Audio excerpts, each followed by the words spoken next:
one question I keep asking myself. Who are you outside that company that you work for? Who are you outside that brand? Who are you outside that logo? I know many of us here are parents. We have kids in the house. Do we ever think about them? And maybe this is where I start, and I'll ask a few questions. How many of us have any savings plan other than our salaries?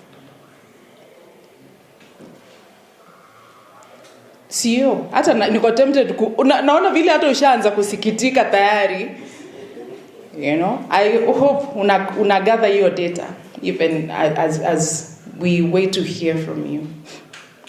Bwana Bwire. Kwa sawa? How many of us are in pension? Like 4 people, 5, yeah, very few of us. How many of us know how much is in your pension plan? 2 people, 3. Ratamo yako sita count. So 2 people. How many of us have a side hustle? Wadosi hawata waona inua tu. You see, like 6 people. How many of us have a loan? Msidanganye hata kama ni fuliza. And every time we wake up in the morning tunajiuliza hiyo fuliza tutalipa aje. We don't know how to pay back that loan. So this should tell you why, as Kenya Editors Guild and Media Council and RBA decided to partner, because we found it fit to build knowledge and skills around financial literacy. Because we feel like as journalists as ingine, hatujifikiri, we put all our eggs in one basket. And then in the morning you get up, you walk into that newsroom, you're given a redundancy letter and you don't know what to do with your life. Na ndio reality sahi. And the other day someone told me it's because of these challenges that we are facing that now our journalists shamelessly, they use that word, ask for money and demand for it from politicians and other leaders. Because watu hawajui tutalipa aje bill, tutakula nini na kadhalika. How many of us are 100% sure that their jobs are secure? That tomorrow you'll still walk into Royal Media Group and uko na kazi? Hakuna. Last weekend we sat with Mr. Linjiro, and he told us something that he keeps repeating. Know that microphone that you hold, si kwamba tusipende kazi zetu, but we should always, at the back of our mind, remember that that microphone belongs to someone. Stakeholders, watu. They might decide tomorrow Royal Media is a hatchery. What will happen to you? They might decide to change their strategy. What will happen to you? Do we ever think about that? Hiyo kampuni ikifungwa, Standard Group ikifungwa kesho, what will happen to you?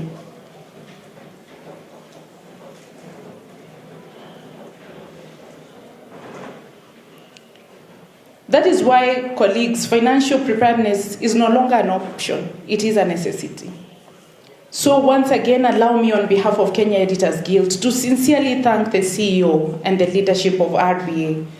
Bwana Ratemo, thank you. You are one of us, but ni kama kweli umeona what you went through in the newsroom, of what you've seen your colleagues go through. You chose to prioritize this, financial literacy, because this is a conversation we never have.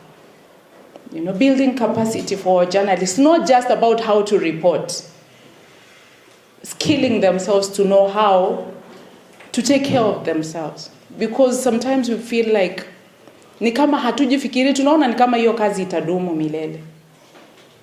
I will use my example. I never knew that there will come a time when I will leave Standard Group, because journalism is where my passion is. Najiambianga, even if someone cut me today, blood yangu itatoka tu imeandikwa journalism. But I went to early retirement, not because I wanted to, but because of the newsroom was no longer sustainable for me. Working every day, not sure whether I'll ever get paid. Looking good for the company, which is okay.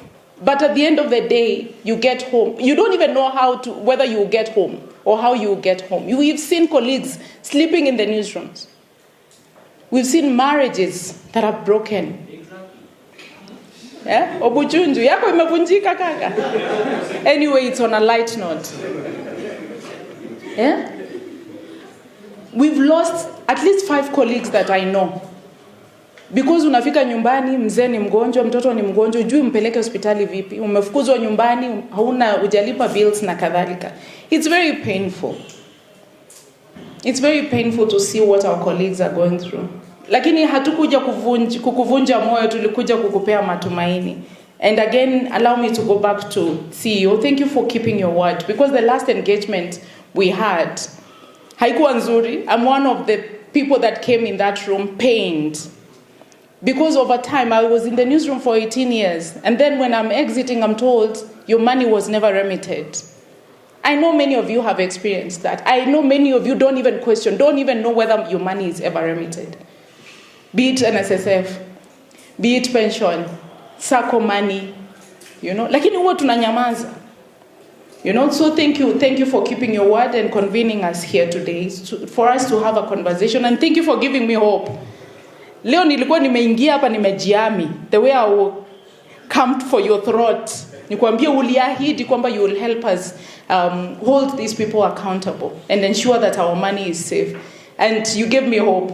You gave me hope and I really appreciate it. And I don't want to speak for you. You will speak to our colleagues and tell us what you've done as RBA since our last conversation. Other than building our skills, how do we ensure that our money is safe? And it's remitted. Because ikikatwa kwa mshahara, it's beyond us. So how does the scheme ensure that our money is safe? But also, let me encourage our colleagues in the room as I wind up. Please, let's invest. Let's save. Hata kama ni shilingi 5. Mimi when I joined Standard Group, I used to save 500 shillings.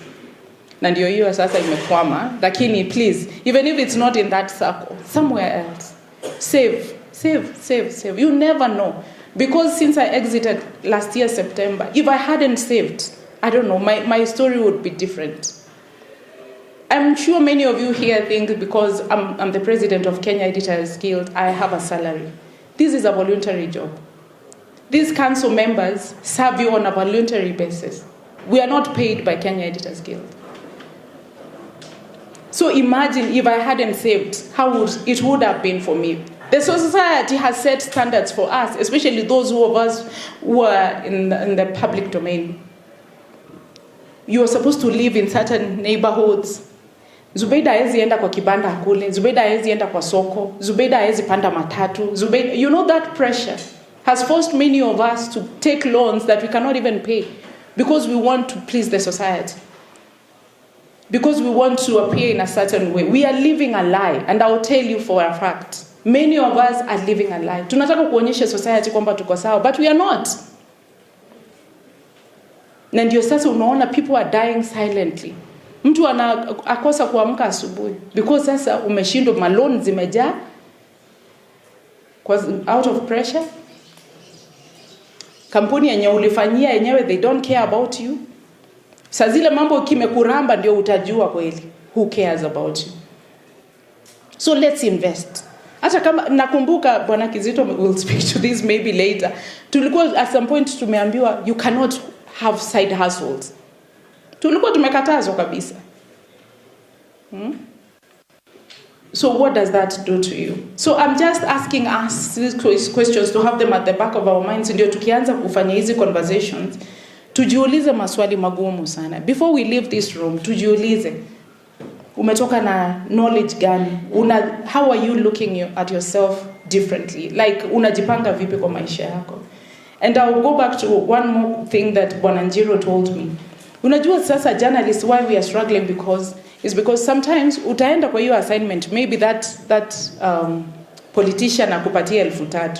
Nasema 3,000 iwezi kunisaidia, iwezi kunijengea nyumba. Wacha niingie hapa tukunywe chupa 2-3 alafu tuende nyumbani. But he told us that 3,000 shillings can be your beginning. It can be the beginning of transforming your life.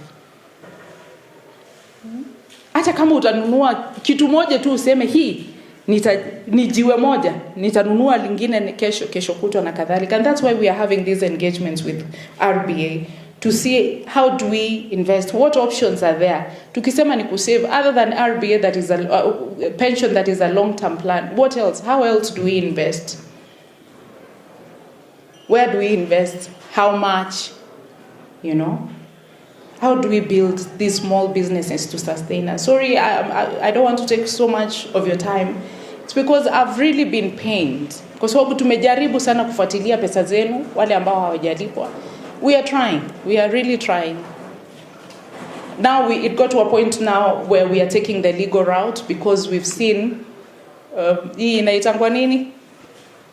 Diplomacy is not working. Kwenda kwa barabara is not sustainable.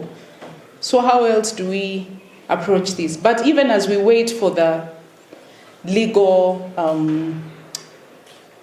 route to see whether it will work in our favor, let's invest.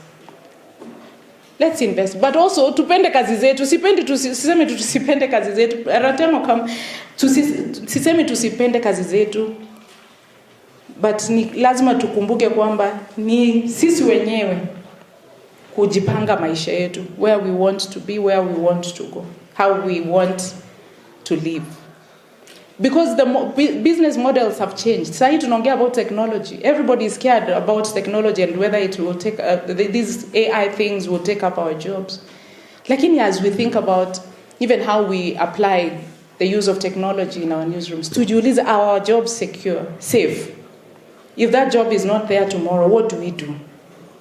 Where do we go? Ratamo, nakungojea ukuje, usipokuja nitaendelea kuongea. Oh, no, you said I invite Victor. Okay, sawa. Sorry. Yeah. Lakini ni hiyo challenge. I hope this will be a wake-up call. Bwana Victor, please come. This should be a wake-up call to all of us. We are here for you. We will do everything humanly possible to support you in training, building your capacity. But know that at the end of the day, it's your decision to make where you want to be tomorrow. Kama watu kama sisi tumetoka newsroom wenye tulikuwa tunasemekana ni shareholders wa Standard Group, ask yourself whether your job is safe. And if it's not there tomorrow, what will happen to you? Sorry for taking so much of your time, but I hope that this will be a wake-up call to all of us. Allow me to invite my senior, Bwana Victor, our trainer pia, mkurugenzi wetu, atuongeleshe. And we really, you know, we have an MOU with MCK. So we will continue supporting you in every way that we can. And thank you so much, CEO and your team. Asante sana. Please help me appreciate this thing. Asante sana. Yeah, because at some point tulikuwa tumeuliza, sasa mkiongea na hawa RBA mnaenda kwa, you know, I tell myself, look beyond ile story utaandika, look beyond how you benefit from these engagements that we build. Asante sana.